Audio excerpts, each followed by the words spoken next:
Nous sommes à Dolon, petite commune de 1500 habitants dans la Sarthe.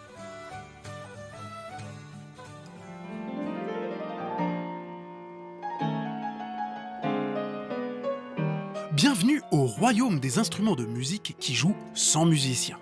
Nous sommes dans l'antre de Philippe Corbin, collectionneur de musique mécanique depuis plus de 40 ans. C'est Gershwin qui joue le Rhapsody in Blue. Gershwin n'est plus, mais il continue encore pour nous. C'est son fantôme qui joue en ce moment, là.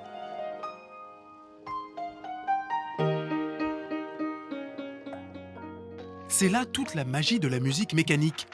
Un tour de manivelle, des cylindres, des rouleaux, des cartons, et grâce à des mécanismes ingénieux, les instruments de musique se mettent à jouer seuls, ou presque.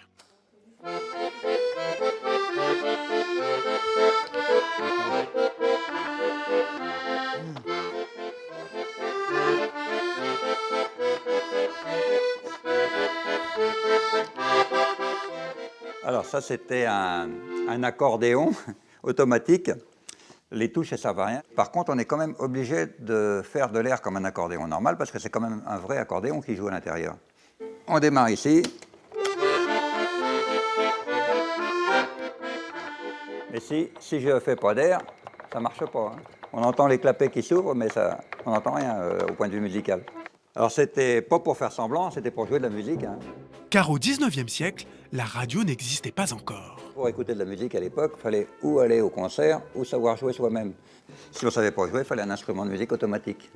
C'est ce qui a beaucoup vulgarisé la musique et qui l'a propagée un peu aux quatre coins du monde. Et au milieu de tous les instruments de Philippe, le voilà, celui par qui tout a commencé, déclenchant des années plus tard le virus de la collection. Ah, mon premier instrument, un ariston. C'était le grand-père de ma grand-mère qui lui avait ramené de l'exposition universelle de 1900. Alors celui-là, c'était vraiment le premier, on a toujours joué avec quand on était gamin. Ça marche avec des disques en carton. C'est la partition, hein. Chaque trou correspond à une note, et plus le trou est long, plus la note dure longtemps. L'ariston appartient à la famille des instruments à vent. La manivelle fait tourner les disques et actionne des soufflets qui font vibrer les lames. Et c'est parti pour les tubes de l'époque. En 1900, on disait les succès. Ah oui, alors là, la marche des petits Pierrots, je la connais par cœur, hein. Ça a vraiment été l'objet le plus populaire en musique mécanique, l'ariston. Il y en a eu des milliers et des milliers d'exemplaires. Ça vaut dans les 800 € à peu près, quoi. En bon état, mais on n'en trouve jamais en bon état, il faut les restaurer tout le temps.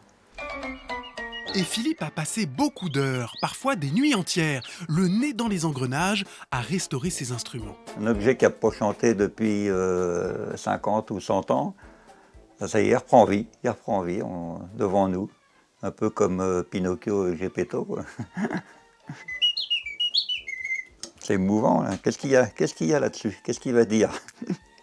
Il est muet pour l'instant. Et c'est souvent après un long travail de restauration que Philippe arrive à redonner leur voix à des petits bijoux de mécanique. On va mettre en route.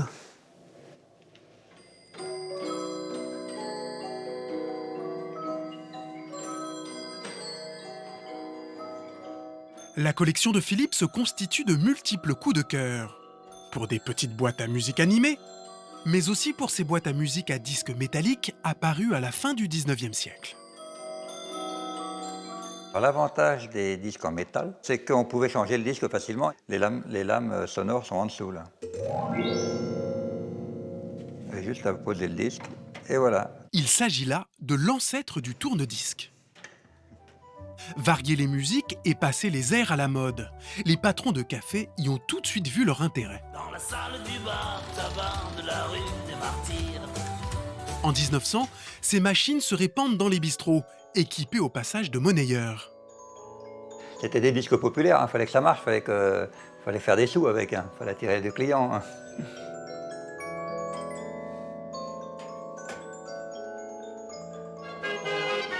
Faire des sous et appâter le public par la musique, les forains y ont aussi pensé. Pas de boîte à musique sur leur stand, mais des orgues de foire, comme ce modèle de 1900.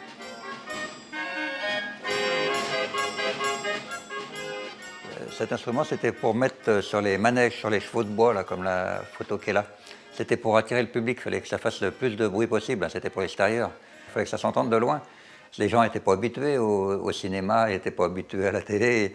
Quand ils voyaient un truc qui bouge automatique comme ça, c'était magique, quoi. Ça faisait partie de la fête foraine, du manège. Les morceaux de musique étaient inscrits sur des cartons perforés que l'on achetait au mètre.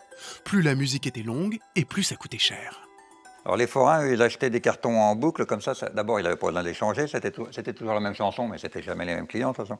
Et par contre, ça leur coûtait beaucoup moins cher. Aujourd'hui, la musique mécanique a un parfum de révolu, car dans les années 30, elle cède sa place au phonographe, puis au jukebox. Eux ont réussi la prouesse d'enregistrer la voix humaine, mais ça, c'est une autre histoire.